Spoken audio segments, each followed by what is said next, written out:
ಮಂಗಳೂರಿನ ಬಜಲಕೇರಿ ಭಗವಾನ್ ಆದಿನಾಥ ಬಸದಿಯಲ್ಲಿ ಇಂದು ಬೆಳಿಗ್ಗೆ ಮಹಾವೀರ ನಿರ್ವಣೋತ್ಸವ ನಿಮಿತ್ತ ಪಂಚಾಮೃತ ಅಭಿಷೇಕ, ಭಗವಾನ್ ಮಹಾವೀರ ತೀರ್ಥಂಕರಿಗೆ ಅಷ್ಟವಿದ್ಯಾರ್ಚನೆ ಪೂಜೆ ಸಂಪನ್ನಗೊಂಡಿತು.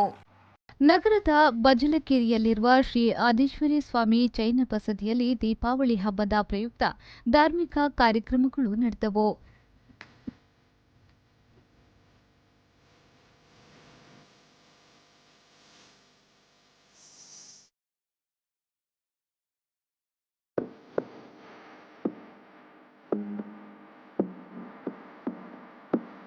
ಈ ಸಂದರ್ಭದಲ್ಲಿ ಸುಕುಮಾರ್ ಬಲ್ಲಾಳಪ್ರೋ ಮಾತನಾಡಿ, ದೀಪಾವಳಿಯ ಶುಭ ಸಂದರ್ಭದಲ್ಲಿ ಮಹಾವೀರ ನಿರ್ವಾಣೋತ್ಸವವನ್ನು ಆಚರಿಸುವಂಥದ್ದು ವಿಶೇಷ.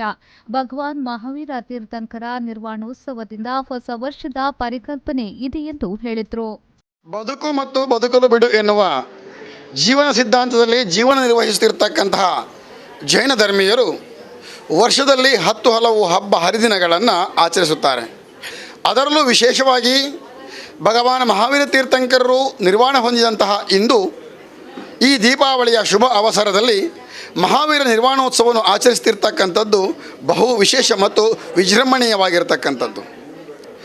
ಆತ್ಮನನ್ನು ಪರಮಾತ್ಮನನ್ನಾಗಿ ಮಾಡುವುದರಲ್ಲಿ ಜೈನರು ಮಾಡುತ್ತಿರ್ತಕ್ಕಂತಹ ಸಾಧನೆಗಳಲ್ಲಿ ಪೂಜಾದಿ ಇಂತಹ ಕಾರ್ಯಕ್ರಮಗಳು ಕೂಡ ಒಂದಾಗಿರುತ್ತದೆ.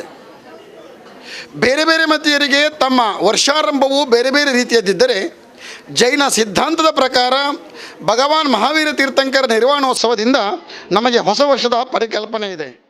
ಈ ಸಂದರ್ಭದಲ್ಲಿ ಬಸದಿಯ ಆಡಳಿತ ಮುಖ್ಯಸ್ಥರಾದ ಶೋಭಕರ ಬಲ್ಲಾಳ್, ಸುರೇಶ್ ಬಲ್ಲಾಳ್ ಮತ್ತು ಭರತ್ ಬಲ್ಲಾಳ್ ಹಾಗೂ ಭಾರತೀಯ ಜೈನ ಮಿಲನ್ ವಲಯ 8ರ ಅಧ್ಯಕ್ಷರಾದ ವೀರ್ ಪುಷ್ಪರಾಜ್ ಜೈನ್, ಮಂಗಳೂರು ಜೈನ ಮಿಲನ್ನ ಅಧ್ಯಕ್ಷರಾದ ವೀರ್ ಪ್ರಮೋದ್ ಕುಮಾರ್, ರಾಣಿ ಅಬ್ಬಕ್ಕ ಜೈನ್, ಮಹಿಳಾ ಸಂಘದ ಅಧ್ಯಕ್ಷನಿಯಾದ ವೀರಾಂಗನಾ ಸುಮನಾ ಪೂವಣಿ ಹಾಗೂ ಊರಿನ ಸಮಸ್ತ ಜೈನ ಶ್ರಾವಕ ಶ್ರಾವಕಿಯರು ಕಾರ್ಯಕ್ರಮದಲ್ಲಿ ಪಾಲ್ಗೊಂಡು ಪುನೀತರಾದರು.